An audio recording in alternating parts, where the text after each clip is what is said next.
तो last video में हम लोग रिफ्लेक्शन तक पहुंच गए थे, काफ़ी पॉइंट हम लोगों ने वहां पर क्लियर कर लिया था। रिफ्लेक्शन का मैंने डिफिनेशन आपको वहां पर बता दिया था। अब हम लोग रिफ्लेक्शन को लेकर कुछ लॉज के बारे में डिस्कशन कर लेते हैं।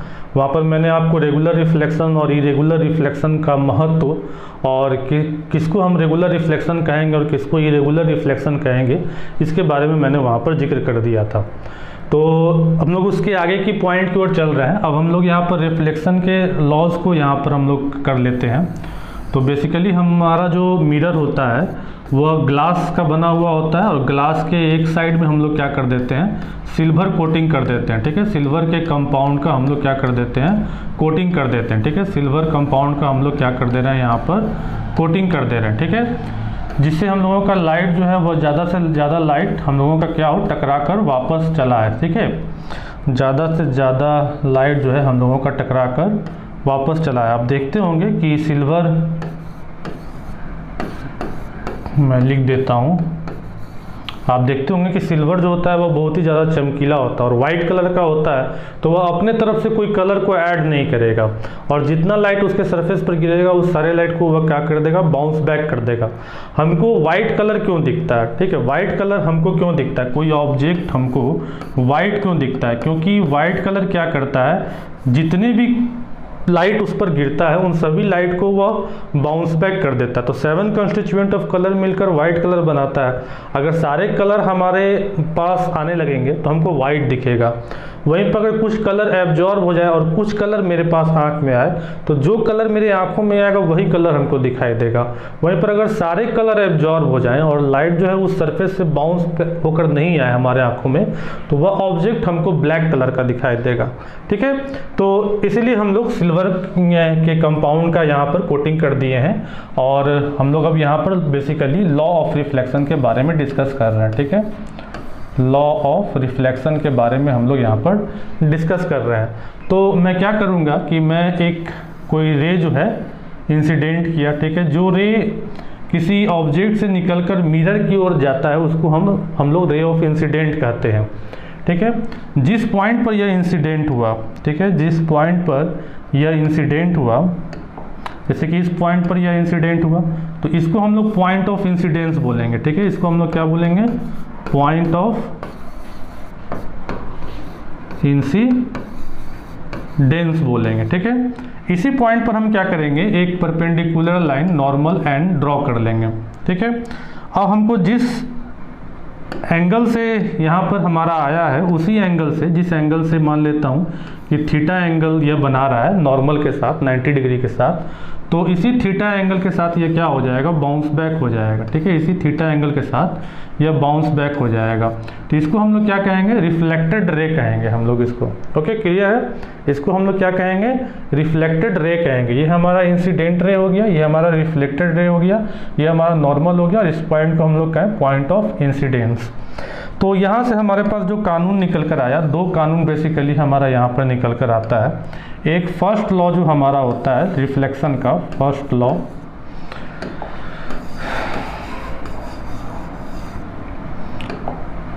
First law of reflection. ठीक है, फर्स्ट लॉ ऑफ रिफ्लेक्शन हमको क्या बोलता है कि angle of incidence is equal to angle of reflection, ये पहला लॉ बोलता है। ठीक है, वहीं पर सेकंड लॉ क्या बोलता है, सेकंड लॉ ऑफ रिफ्लेक्शन बोलता है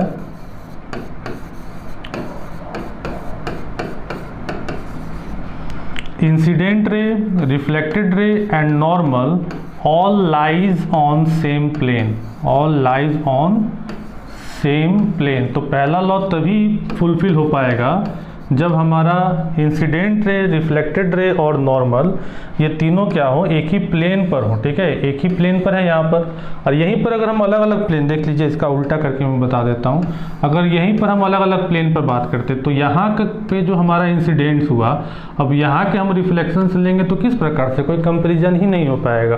तो सेकंड लॉ में इस बात को क्लियर कर दिया गया है कि इंसिडेंट रे और रिफ्लेक्टेड रे और नॉर्मल जिसको लेकर हम लोग कंपेरिजन कर रहे हैं वह सभी क्या होना चाहिए, एक ही बेस पर लाई होना चाहिए।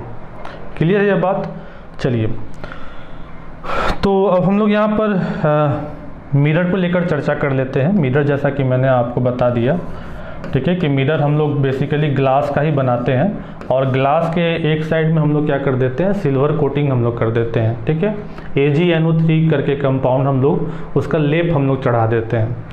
तो यहाँ पर हमारे पास जो मिरर होते हैं वह दो टाइप के होते हैं। एक होता है हमारा प्लेन मिरर, ठीक है, जो आपके घरों में इस्तेमाल होता है, ठीक है, जिसमें आप अपना चेहरा देखते हैं, वह बेसिकली एक प्लेन मिरर है।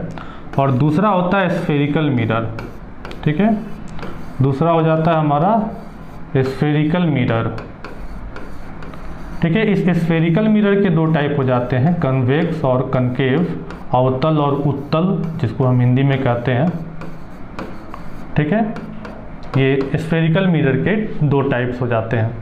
तो हम लोग थोड़ा सा प्लेन मिरर के बारे में चर्चा कर लेते हैं। प्लेन मिरर में आपको इतनी ही बात जानना है, ज़्यादा बातें जानने की ज़रूरत नहीं है कि प्लेन मिरर से जितना दूर हम ऑब्जेक्ट को रखेंगे, फटाफट मैं आपको बता देता हूँ, जितनी दूरी पर ऑब्जेक्ट होगा, ठीक है, डिस्टेंस ऑफ ऑब्जेक्ट, उतनी ही दूरी पर क्या होगा, इमेज भी बनेगा, ठीक है। प्लेन मिरर में distance of object is equal to क्या होगा, हमारा डिस्टेंस ऑफ इमेज होगा। क्लियर है बात? अच्छा, प्लेन मिरर के लिए और कुछ बातें जो है आप उसको गौर कर लेंगे कि मान लीजिए कि अगर प्लेन मिरर के सामने कोई ऑब्जेक्ट जो है वह v वेलोसिटी से चल रहा है, ठीक है, प्लेन मिरर के सामने कोई ऑब्जेक्ट अगर v वेलोसिटी से चल रहा है तो उसका इमेज भी इधर की ओर जाएगा। तो उसका इमेज किस स्पीड से जाएगा, तो देखिए रिलेटिव मोशन के अनुसार वह 2v स्पीड से जाएगा, क्योंकि v स्पीड तो इसका हो गया और v स्पीड से ये भागा, तो इधर जो देखने वाला व्यक्ति रहेगा उसको क्या दिखेगा, उसको 2v दुगुना स्पीड दिखाई देगा इमेज का भागना, ठीक है। तो यह रिलेटिव स्पीड के कारण ऐसा हो रहा है।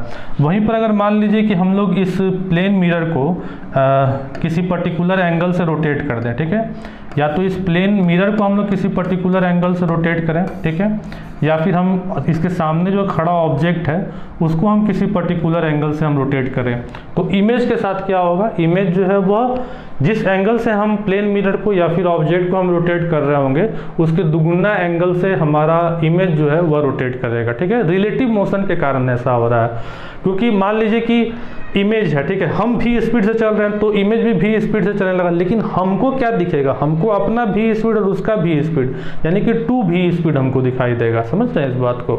तो ये कुल रिलेटिव मोशन के कारण इस तरह की चीज़ें हो रही हैं। अच्छा, प्लेन मिरर का इस्तेमाल कहाँ कहाँ पर होता है, तो आप तुरंत बोलेंगे कि भाई चेहरा देखने में होता है, तो चेहरा देखने में होता ही है, इसके अलावा भी कुछ चीज़ों में प्लेन मिरर का इस्तेमाल होता है। जैसे कि मैं आपको बता दूं, एक इंस्ट्रूमेंट होता है, ठीक है, जिसका नाम होता है पेरिस्कोप, ठीक है, इसमें प्लेन मिरर का इस्तेमाल होता है। अब ये पेरिस्कोप क्या होता है, तो पेरिस्कोप में आपको बता देता हूँ, यह पनडुब्बी आप जानते हैं, जो पानी के अंदर में जो जहाज़ चलता है उसमें यह लगा हुआ होता है, पेरिस्कोप लगा हुआ होता है। बेसिकली मान लीजिए कि ये कोई पानी का जहाज़ है, तो ये पानी का जहाज़ जो है वह पानी के अंदर में चल रहा है, ठीक है, पानी के अंदर में पनडुब्बी है। तो अब इसको इधर से मान लीजिए कि इधर के किसी ऑब्जेक्ट को इसको देखना है, तो यह कैसे देखेगा, पानी के अंदर चल रहा है। अगर मान लीजिए कोई दूसरा नाव वगैरह आ रहा है या फिर इसका कोई पोर्ट वगैरह आने वाला या कोई भी चीज़ें इसको देखनी है, तो पानी के अंदर चल रहा है, कैसे देखेगा, तो इसी पेरिस्कोप की मदद से वह बेसिकली देखेगा। तो पेरिस्कोप का यहाँ पर देखेंगे किस प्रकार से फंक्शन होगा, मैं आपको दिखा देता हूँ। तो पेरिस्कोप कुछ इस प्रकार का इंस्ट्रूमेंट होगा, ठीक है, कुछ इस प्रकार का इंस्ट्रूमेंट होगा, पाइप के द्वारा यह लगा हुआ होगा। इसमें कुछ मिरर लगे हुए होंगे, प्लेन मिरर इसमें बेसिकली लगे हुए होंगे। एक प्लेन मिरर यहाँ पर होगा और एक प्लेन मिरर यहाँ पर होगा। तो इससे अब क्या होगा कि जैसे ही कोई रे आया, ठीक है, कोई रे आया, तो एक रे इससे टकराया, एक रे इससे टकराया। अब ये रे इससे टकराने के बाद बाउंस बैक होकर इससे टकराएगा, ये रे इससे टकराने के बाद बाउंस बैक होकर इससे टकराएगा, और फिर यहाँ से ये रे जो है वह निकल जाएगा, ठीक है। और यहाँ पर कोई देखने वाला ऑब्जर्वर होगा जो कि आँख लगाए हुए खड़ा होगा, ठीक है, आँख लगाए हुए खड़ा होगा, और वह इस चीज़ को एनालिसिस कर पाएगा कि यहाँ पर जो ऑब्जेक्ट है वह कौन सा ऑब्जेक्ट है। तो इसको हम लोग पेरिस्कोप कहते हैं। क्लियर है? अब यहीं पर हम लोग एक और एग्जांपल देख लेते हैं जहाँ पर प्लेन मिरर का इस्तेमाल होता है। तो एक तो पेरिस्कोप हो गया, और दूसरा होता है कैलिडोस्कोप, ठीक है, दूसरा होता है कैलिडोस्कोप, ठीक है। ये कैलिडोस्कोप क्या होता है, देख लीजिए। कुछ इस प्रकार से हम लोग ग्लास के स्लैब को, 3 ग्लास के टुकड़े को हम लोग क्या करते हैं, स्लैब को जोड़कर हम लोग कुछ इस प्रकार का हम लोग बनाते हैं। ठीक है, तो इसमें क्या होता है कि इसमें हम लोग इसको पूरा डार्क कर देते हैं। ठीक है, एक साइड को हम लोग पूरा डार्क कर देते हैं। ठीक है, इसको पूरा हम लोग डार्क कर दिए। क्लियर है, इस भाग को भी छोड़ देते हैं। ठीक है, ये जो बीच वाला भाग है इसको हम लोग क्या कर दिए, काला कागज़ से हम लोग इसको डार्क कर दिए। क्लियर है, अब यहाँ पर हम क्या कर दिए कि यहाँ पर हम कुछ छोटा छोटा चीज़ जो है, चूड़ी का, कांच का या कोई भी रंग बिरंगा चीज़ हम इसको डाल दिए यहाँ पर। ठीक है, यहाँ पर हम इसको कोई भी रंग बिरंगा चीज़ जो है हम डाल दिए। अब इधर से देखने वाला आदमी जो है वह देखेगा। ठीक है, इधर से देखेगा तो उसको क्या दिखाई देगा, उसको ये जो इस अंदर शीशा लगा हुआ है, ये सब शीशा का बना हुआ है, तो इसका इमेज जो बनेगा वह इन शीशा से, इसके पीछे वाली शीशा से क्या होगा, टकराएगा कुछ इस प्रकार से, है ना। इधर से टकराएगा, इधर से टकराएगा, तो इससे क्या होगा, एक पैटर्न क्रिएट हो जाएगा। ठीक है, एक पैटर्न क्रिएट होगा। इसको जो दिखाई देगा वह एक पैटर्न दिखाई देगा, एक अलग तरह का, इसको यूनिक टाइप का एक पैटर्न दिखाई देगा। तो इसी को बेसिकली हम लोग कैलिडोस्कोप कहते हैं। इस कैलिडोस्कोप के पैटर्न से इंस्पायर्ड होकर फिर कालीन वगैरह या फिर पर्दा, बेडशीट, इन सभी चीज़ों का डिजाइन जो है वह बाद में फ्यूचर में आया। ठीक है, तो ये हमारा क्या हुआ, कैलिडोस्कोप हुआ। वहीं पर 2 और इंस्ट्रूमेंट के बारे में बात कर लेते हैं। एक होता है हमारा ओरियोस्कोप। ठीक है, ये ओरियोस्कोप बेसिकली क्या होता है, तो जो कान वाले डॉक्टर होते हैं, ठीक है, ENT जो डॉक्टर होते हैं, वह कान के अंदर में देखने के लिए इस इंस्ट्रूमेंट का इस्तेमाल करते हैं, ओरियोस्कोप का इस्तेमाल करते हैं। ठीक है, कौन से डॉक्टर, ENT। ठीक है, ईयर, नोज, टंग या फिर आई, नोज, टंग, जो ENT डॉक्टर होते हैं, कान वाले जो डॉक्टर होते हैं, वो कान के अंदर में देखने के लिए जिस इंस्ट्रूमेंट का इस्तेमाल करते हैं उसका नाम ओरियोस्कोप होता है। यह भी प्लेन मिरर के प्रिंसिपल पर ही काम करता है। वहीं पर एक और इंस्ट्रूमेंट देख लेते हैं जिसका नाम है एंडोस्कोप। ठीक है, एंडोस्कोप। ठीक है, ये एंडोस्कोप भी डॉक्टर के द्वारा इस्तेमाल होता है। इसमें एंडोस्कोपिंग आप लोग सुने होंगे। ठीक है, एक पाइप जो है वो मुंह के अंदर में डाल दिया जाता है, तो पेट के अंदर में जो भी चीज़ें हैं उस चीज़ों को वह अपने कंप्यूटर से देख पाता है। तो ये भी प्लेन मिरर के सिद्धांत पर काम करता है, उसको हम लोग एंडोस्कोप बोलते हैं। इस इंस्ट्रूमेंट को हम लोग एंडोस्कोप बोलते हैं। अच्छा, एक और चीज़ यहाँ पर प्लेन मिरर के लिए है कि प्लेन मिरर में जो इमेज बनता है, ठीक है, वह किस टाइप का इमेज बनता है। तो देखिए, जिस इमेज को हम लोग नहीं पकड़ सकते हैं, ठीक है, जो इमेज जो उसको पकड़ा नहीं जा सकता है, ये जो इमेज है सारे पकड़े हुए इमेज हैं आप जो देख रहे हैं। ठीक है, तो प्लेन मिरर में क्या होता है कि हम लोग किसी इमेज को पकड़ नहीं सकते हैं। ठीक है, आप जैसे जैसे रोटेट हो जाइएगा मिरर इमेज भी रोटेट होता हुआ चला जाएगा, और आप हट जाइएगा तो इमेज भी हट जाएगा। ठीक है, तो उसमें जो इमेज बन रहा है वह पक्के इमेज नहीं है। ठीक है, वहीं स्क्रीन पर जो इमेज बनते हैं वो पक्के इमेज बनते हैं। तो इस तरह का जो इमेज बेसिकली होता है वह काल्पनिक इमेज होता है, वर्चुअल होता है। ठीक है, और वर्चुअल काल्पनिक जब भी बनता है तो वह कैसा बनता है, सीधा बनता है, इरेक्ट बनता है। ठीक है, तो जो प्लेन मिरर में जो इमेज बनेगा वह कैसा इमेज बनेगा, वर्चुअल एंड इरेक्ट बनेगा। ठीक है, वर्चुअल एंड इरेक्ट बनेगा। लेकिन एक और चीज़ यहाँ पर होगा, ठीक है, लैटरली इन्वर्टेड होगा, लैटरली इन्वर्टेड बनेगा। ठीक है, लैटरली इन्वर्टेड कहने का मतलब क्या हुआ कि हमारा लेफ्ट जो है वह राइट में दिखेगा, राइट जो है हमारा लेफ्ट में दिखेगा। क्लियर है बात, हमारा लेफ्ट जो है वो राइट में दिखेगा, हमारा राइट जो है वो लेफ्ट में दिखेगा। तो अगर हम इस तरीके का अगर स्ट्रक्चर हम 2 को यहाँ पर ला कर रखें, ठीक है, तो हमारा 2 जो है वह प्लेन मिरर के अंदर में हमको इस प्रकार से दिखाई देगा। क्लियर है, तो इसको हम लैटरली इन्वर्टेड कहते हैं। ठीक है, लेफ्ट का राइट हो जाना, राइट का लेफ्ट हो जाना, हमारा क्या उसको कहते हैं, हम लैटरली इन्वर्टेड कहते हैं। तो ये कुछ बातें थे प्लेन मिरर को लेकर। अब हम लोग आगे की ओर बढ़ते हैं। ठीक है, अब हम लोग आगे अपना स्फेरिकल मिरर को लेकर चर्चा कर लेते हैं। तो स्फेरिकल मिरर हमारे पास बेसिकली 2 टाइप्स के होते हैं, एक होता है हमारा कनकेव मिरर और एक होता है हमारा कन्वेक्स मिरर। तो जिसका केव खुला हुआ है, ठीक है, केव का मतलब क्या होता है, गुफा। क्लियर है, तो जिसका केव खुला हुआ है वह हमारा क्या हो जाएगा, कॉनकेव हो जाएगा। ठीक है, जिसका केव गुफा खुला, गुफा है की तरह बना हुआ है, गुफा के अंदर हम जा सकते हैं, इसमें अंदर जा सकते हैं। तो ये क्या हो गया, कनकेव हो गया। वहीं पर हिंदी में इसको हम क्या कहेंगे, अवतल कहेंगे।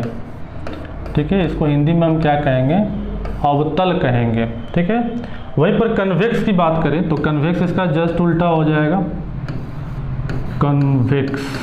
कन्वेक्स को हिंदी में हम उत्तल कहेंगे। ठीक है, कन्वेक्स को हिंदी में हम क्या कहेंगे, उत्तल कहेंगे। ठीक है, अवतल दर्पण और उत्तल दर्पण के बारे में हम लोग यहाँ पर चर्चा कर रहे हैं। तो कन्वेक्स हमारा किस प्रकार से हो जाएगा, कुछ इस प्रकार से हो जाएगा। ठीक है, अब इसमें हम क्या कर देते हैं, एक लाइन जो है वो बीचों बीच हम ड्रॉ कर देते हैं कुछ इस प्रकार से। ठीक है, बीचों बीच मैंने ड्रॉ कर दिया।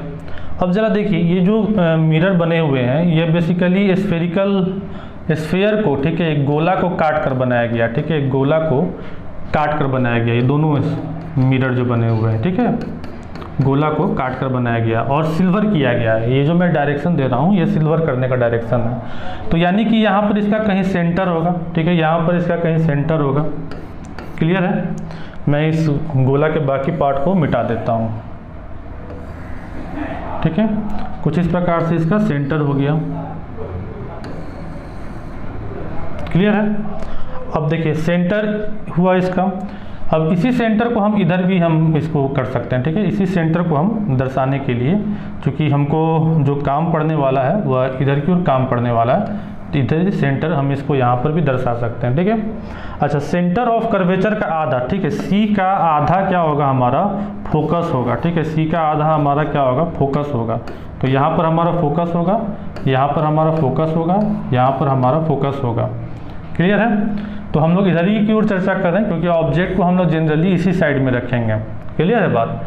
अब यहाँ पर देखेंगे एक और बात कि यहाँ पर जो हमारा रे, कनकेव में जो हमारा रे आएगा वह रे, इसका सरफेस अंदर की ओर मुड़ा हुआ है, तो वह क्या करेगा, इस रे को अंदर की ओर मोड़ देगा। ठीक है, यहाँ पर जो हमारा रे आएगा वह इसको अंदर की ओर मोड़ देगा। ठीक है, तो हमको क्या दिखा, अगर कोई इन्फिनिटी से इमेज आए तो कनकेव में कहाँ पर बनेगा, फोकस में बनेगा। अब वहीं पर यहाँ पर अगर हमारा कोई रे आएगा इन्फिनिटी से, यहाँ पर अगर कोई हमारा रे आएगा तो ये क्या करेगा, इधर की ओर भेज देगा। ठीक है, यहाँ पर अगर कोई रे आएगा तो ये क्या करेगा, इधर की ओर भेज देगा। तो इसका हम मिलाएंगे तो हम वर्चुअली यहाँ पर हम इसको फोकस पर मिला पाएंगे। क्लियर है, तो वर्चुअली हम फोकस में मिला पाएंगे। तो ये बेसिकली क्या कर रहा है, कन्वर्ज कर रहा है। ठीक है, कन्वर्ज कर रहा है, तो इसीलिए इसको हम लोग क्या कहेंगे, कन्वर्जिंग मिरर भी कहेंगे। ठीक है, इसीलिए हम लोग इसको क्या कहेंगे, कन्वर्जिंग मिरर भी कहेंगे। क्लियर है, और ये क्या कर रहा है, बाहर की ओर फेंक रहा है, डाइवर्ज कर रहा है। ठीक है, डाइवर्ज कर रहा है, तो इसको हम लोग क्या कहेंगे, डाइवर्जिंग मिरर भी कहेंगे। ठीक है, इसको हम लोग डाइवर्जिंग मिरर भी कहेंगे, याद रहेगा। कनकेव को हम लोग कन्वर्जिंग मिरर भी कहते हैं, कन्वेक्स को हम लोग डाइवर्जिंग मिरर भी कहते हैं। चलिए अब हम लोग एक एक करके इसके बारे में समझते हैं। तो सबसे पहले साइन कन्वेंशन को लेकर हम लोग चर्चा कर लेते हैं, जो कि सबसे ज़्यादा कन्फ्यूजिंग चीज़ है। ठीक है, साइन कन्वेंशन, मैं आपको कुछ चीज़ बता देता हूँ, वह चीज़ आप याद रखेंगे तो साइन कन्वेंशन में आप कभी भी गड़बड़ नहीं होंगे। मान लेता हूँ कि मैं सबसे पहले कनकेव टाइप का ले लेता हूँ। ठीक है, मिरर, कनकेव मिरर ले लिया। अब हम लोग ऑब्जेक्ट को जब भी रखेंगे तो इधर लेफ्ट हैंड साइड में रखेंगे। ठीक है, जब भी हम लोग ऑब्जेक्ट को रखेंगे तो लेफ्ट हैंड साइड में रखेंगे। ये हमारा सेंटर ऑफ कर्वेचर हो गया, यहाँ पर फोकस हो गया और यहाँ पर हमारा पोल हो गया। ठीक है, ये हमारा क्या हो गया, पोल हो गया। और ये जो लाइन जा रहा है, इस लाइन का नाम है प्रिंसिपल एक्सिस। ठीक है, इस लाइन का नाम है प्रिंसिपल एक्सिस। क्लियर है। अब साइन कन्वेंशन के लिए देखेंगे कि साइन कन्वेंशन हम लोग किस प्रकार से करेंगे। हम लोग जो भी चीज़ नापेंगे, ठीक है, इसी पोल से नापेंगे हम लोग। ठीक है, जो भी चीज़ हम लोग नापेंगे इसी पोल से नापेंगे। तो यहाँ पर हमारा जो रे जा रहा है वो ऐसे जा रहा है ना, ऐसे जा रहा है, लेकिन वहीं पर ऑब्जेक्ट यहाँ पर खड़ा है, तो इस ऑब्जेक्ट की कितनी दूरी है ये चीज़ नापने के लिए हमको कैसे नापना पड़ेगा, ऐसे नापना पड़ेगा। ठीक है, मैंने पहले ही बोला है जो भी चीज़ हम नापेंगे यहीं से, पोल से ही हम नापेंगे। ठीक है, इधर चाहे नापना हो चाहे इधर नापना हो, ऐसे नहीं नापेंगे। ठीक है, हम लोग ऐसे ही नापेंगे या फिर ऐसे नापेंगे, यहीं से हम लोग शुरुआत करेंगे। ठीक है, तो रे के अपोजिट में जाकर अगर हम लोग नापेंगे तो वो हमारा क्या होगा, उल्टा हो जाएगा। तो यहाँ पर हम लोग जो ऑब्जेक्ट का डिस्टेंस होगा, ठीक है, ऑब्जेक्ट के डिस्टेंस को हम लोग U सिंबल से डिनोट करेंगे, ठीक है। और U हमारा क्या होगा, हमेशा निगेटिव होगा, क्योंकि हम हमेशा अपोजिट जाकर नापेंगे। ऑब्जेक्ट से ही इंसिडेंट रे निकल रहा है और उसकी दूरी नापने के लिए हम लोगों को मिरर से नापना है, तो उल्टा ही जाएगा, डिस्टेंस उल्टा ही नापेंगे। तो हमेशा हमारा क्या होगा, ऐसे कंडीशन में U जो होगा वह निगेटिव होगा। तो कुल मिलाकर अगर इमेज भी इधर बनेगा तो निगेटिव ही बनेगा, अगर इमेज इधर बनेगा तो पॉजिटिव बनेगा, ठीक है। क्योंकि मान लीजिए कि अगर इमेज किसी भी स्थिति में इधर बना तो हम ऐसे जाकर नापें, है ना, तो इंसिडेंट रे के ही डायरेक्शन में हम नापे ना, तो ऐसे कंडीशन में हमारा क्या हो जाएगा, इमेज का डिस्टेंस जो होगा वह क्या होगा, हमारा पॉजिटिव होगा। तो इमेज के डिस्टेंस को दर्शाने के लिए, इमेज के डिस्टेंस को दर्शाने के लिए हम लोग किस सिंबल का इस्तेमाल करेंगे, V सिंबल का इस्तेमाल करेंगे।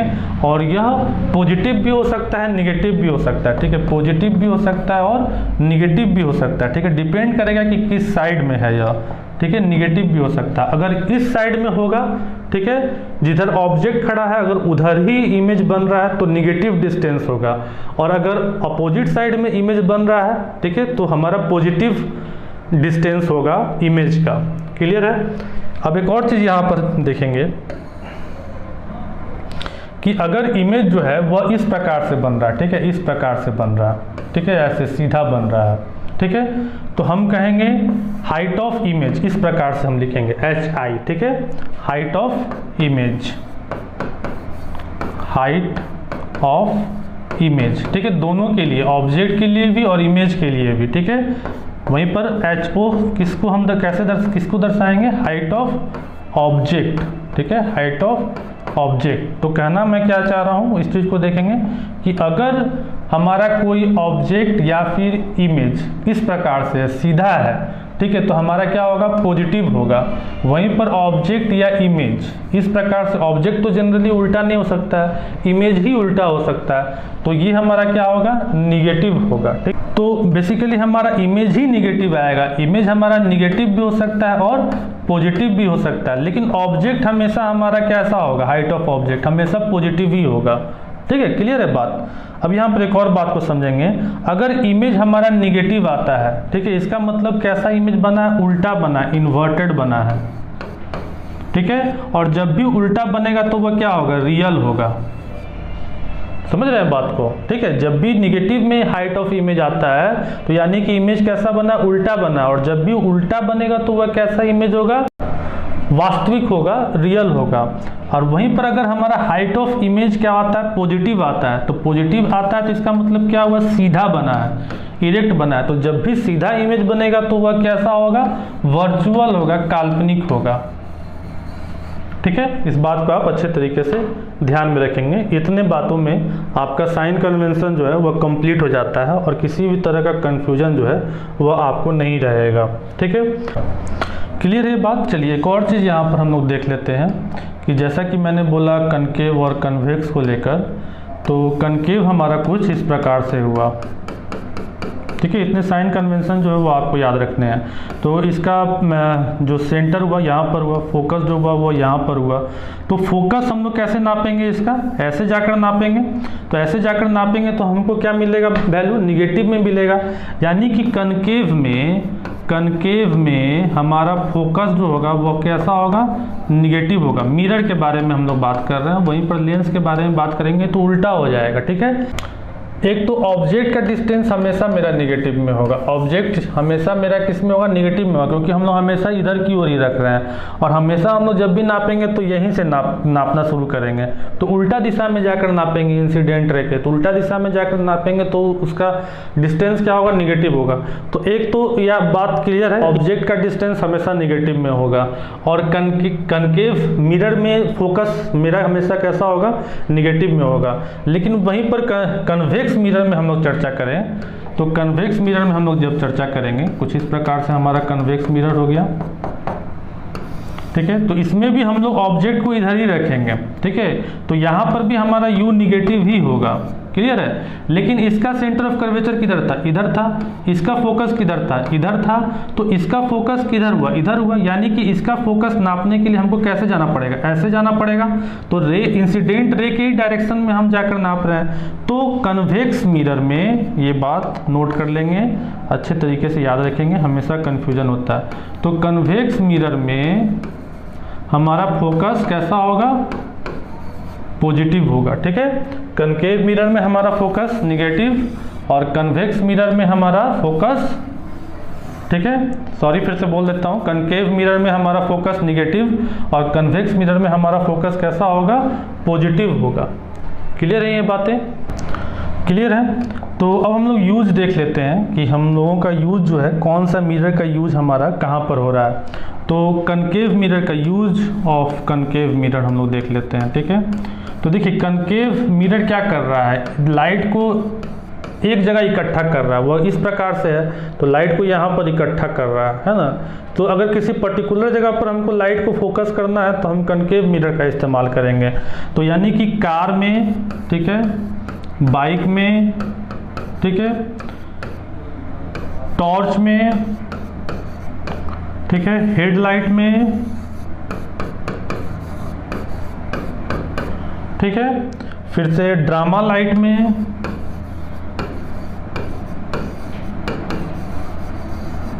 ठीक है, ड्रामा लाइट हो गया, से हो गया। फिर माइन मिरर में, ठीक है, माइन मिरर में, माइन मिरर हो गया। उसके बाद ईएनटी डेंटिस्ट,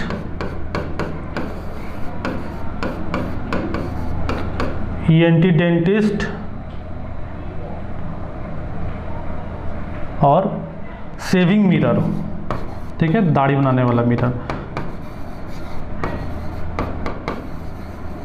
ठीक है। तो इन सभी चीज़ों में हम लोग कनकेव मिरर का इस्तेमाल करें, क्योंकि देखिए कार का और बाइक का लाइट का क्या पर्पस है। तो देखिए यहाँ पर बल्ब रहता है, ठीक है, और बल्ब के पीछे हम लोग मिरर लगाते हैं। आप सोच रहे होंगे कि यहाँ पर मिरर का क्या पर्पस है।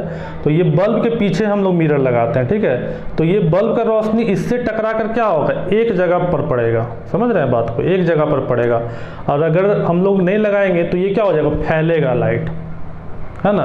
तो फैलेगा तो हमको पेड़ थोड़े देखना है, हमको तो रोड देखना है ना, कि रोड में गड्ढा है कि नहीं है। तो एक जगह लाइट को फोकस करने के लिए हम लोग बल्ब यहाँ पर लिए, कुछ इस प्रकार से। यहाँ पर हमारा बल्ब है और बल्ब के हम लोग क्या किए, यहाँ पर हम लोग कनकेव मिरर का इस्तेमाल किए। तो क्या होगा, लाइट इससे इससे इससे इससे इससे टकराने के बाद यहाँ पर कंसंट्रेट रहेगा। तो हमको ये रोड का गड्ढा वगैरह जो है वह दिखाई देगा। नहीं तो क्या होता है, ये अगर सीधा सीधी हम बल्ब लगा देंगे तो क्या होगा, बल्ब का लाइट तो इधर भी जाएगा, इधर भी जाएगा, इधर भी जाएगा, इधर भी जाएगा, है ना। तो हमको सही जगह पर फोकस नहीं कर पाएंगे। तो इसीलिए कार में, बाइक में, टॉर्च में, हेडलाइट, ठीक है, माथा पर जो लाइट लगाते हैं, जो माइनिंग करने के लिए जाते हैं वो लोग अपने ऊपर में टॉर्च लगाते हैं, अपने जो हेलमेट पहने हुए होते हैं उसके ऊपर में टॉर्च लगाते हैं, ठीक है। तो उसका पर्पस क्या है कि वह जिस जगह पर चल रहे हैं उसको देख पाए, ठीक है। ड्रामा लाइट में क्या होता है, किसी एक पर्टिकुलर कैरेक्टर पर फोकस करने के लिए लाइट लगाया जाता है, ठीक है। ड्रामा लाइट, ईएनटी डेंटिस्ट, ठीक है, एक जगह देखने के लिए, एक जगह पर्टिकुलर पर फोकस लगाकर देखने के लिए। सेविंग मिरर, ठीक है, दाढ़ी बनाने के लिए, क्योंकि दाढ़ी बनाने के लिए हमको एक जगह फोकस लगाकर देखना होगा कि कोई दाढ़ी तो छूट तो नहीं गया, कटा फटा तो नहीं। तो इन सभी जगह पर हम लोग किसका इस्तेमाल करते हैं, कनकेव मिरर का हम लोग इस्तेमाल करते हैं। वहीं पर कन्वेक्स मिरर की बात की जाए, कन्वेक्स मिरर की बात की जाए, यूज ऑफ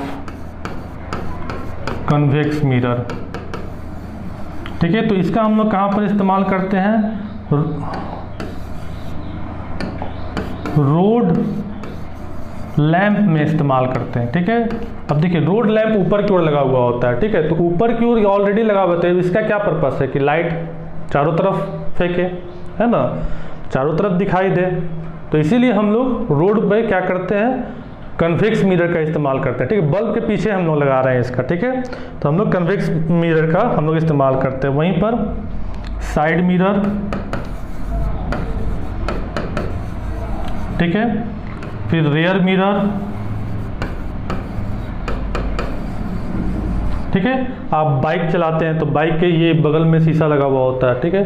तो ये किस टाइप का होता है, कन्वेक्स टाइप का होता है, क्योंकि इसको क्या करना है, इसको ब्रॉड एरिया को छोटा लाकर पिक्चराइज कर देना है ना, यहाँ पर आता है तो इसको ब्रॉड एरिया को यहाँ पर लाकर पिक्चराइज करना है। तो ब्रॉड को करना है, ब्रॉड को छोटा बनाना है और छोटा को बड़ा बनाना है, तो ये काम किसका होगा, कन्वेक्स का होगा। तो इसीलिए यहाँ पर हमारा रेयर मिरर हुआ, ठीक है, कार में जो यहाँ पर लगा हुआ होता है रेयर मिरर, ठीक है, इधर से देखने के लिए। तो इन सभी में हम लोग किसका इस्तेमाल करते हैं, कन्वेक्स मिरर का हम लोग इसमें इन सभी में इस्तेमाल करते हैं। चलिए अब आगे हम लोग देख लेते हैं यहाँ पर मिरर फॉर्मूला।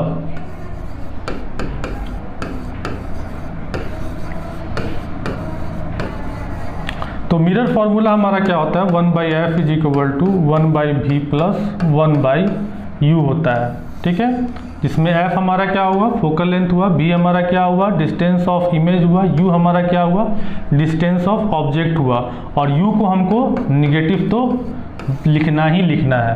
क्लियर है बात। तो इस प्रकार से ये हमारा क्या हो गया, मिरर का फॉर्मूला हो गया। वहीं पर मैग्निफिकेशन की बात करें, मैग्निफिकेशन कहने का मतलब क्या हुआ कि कभी कभी इमेज जो है वह अपने ऑब्जेक्ट से बड़ा होता है और या फिर छोटा होता है, ठीक है। तो मैग्निफिकेशन जिसको हम लोग एम सिंबल से डिनोट करते हैं, तो मैग्निफिकेशन हुआ, ठीक है। मैग्निफिकेशन के फॉर्मूला की बात की जाए तो मैग्निफिकेशन का फॉर्मूला क्या होगा हमारा, height of image divided by height of object. वहीं पर एक और फॉर्मूला होगा distance of image divided by distance of object, negative sign लगाकर, ठीक है, distance of image divided by distance of object, negative sign लगाकर। वहीं पर अगर हमको ये मैग्निफिकेशन जो है इसका वैल्यू अगर हमको 1 आता है तो इसका मतलब क्या हुआ, जो इमेज जो बन रहा है वह सेम साइज का बन रहा है, ठीक है। लेकिन वहीं पर अगर हमको मैग्निफिकेशन का वैल्यू 1 से बड़ा आता है तो यानी कि क्या हो रहा है, इमेज जो बन रहा है वह बिग साइज का बन रहा है, ठीक है, बिग साइज का इमेज बन रहा है, ठीक है। सेम साइज इमेज लिख देता हूँ यहाँ पर और इधर बिग साइज इमेज, ठीक है। वहीं पर अगर मैग्निफिकेशन का वैल्यू 1 से छोटा आ रहा है यानी कि स्मॉल साइज का इमेज बन रहा है, ठीक है, स्मॉल साइज का इमेज हमारा बन रहा है। वहीं पर मैग्निफिकेशन का वैल्यू अगर निगेटिव आता है, ठीक है, मैग्निफिकेशन का वैल्यू कैसा आया, निगेटिव आया, तो इसका मतलब क्या हुआ कि जो इमेज बना है वह रियल एंड इन्वर्टेड बना है, ठीक है, याद रखना है। यहीं से सारे न्यूमेरिकल जो है वह बनेंगे। इन्हीं छोटी छोटी बातों को आप याद नहीं रखते हैं तो न्यूमेरिकल गड़बड़ होता है और आपको पता भी नहीं चलता है। वरना यहाँ पर न्यूमेरिकल गड़बड़ हो तो आपको पता चल जाना चाहिए कि गड़बड़ आप बना रहे हैं, क्योंकि साइन कन्वेंशन जो है वह सब कुछ सही आपको बता देगा। वहीं पर अगर पॉजिटिव अगर मैग्निफिकेशन का वैल्यू आता है तो यानी कि यहाँ पर जो इमेज बन रहा है वह कैसा बन रहा है, वर्चुअल एंड इरेक्ट बन रहा है, ठीक है, वर्चुअल एंड इरेक्ट बन रहा है। तो आई होप कि आप इन सभी बातों को अच्छे तरीके से समझ गए होंगे। अब हम लोग इमेज देखते हैं कि किस प्रकार से पोजीशन रखने पर ऑब्जेक्ट का किस प्रकार से इमेज बनेगा, उसको हम लोग यहाँ पर अब चर्चा कर लेते हैं।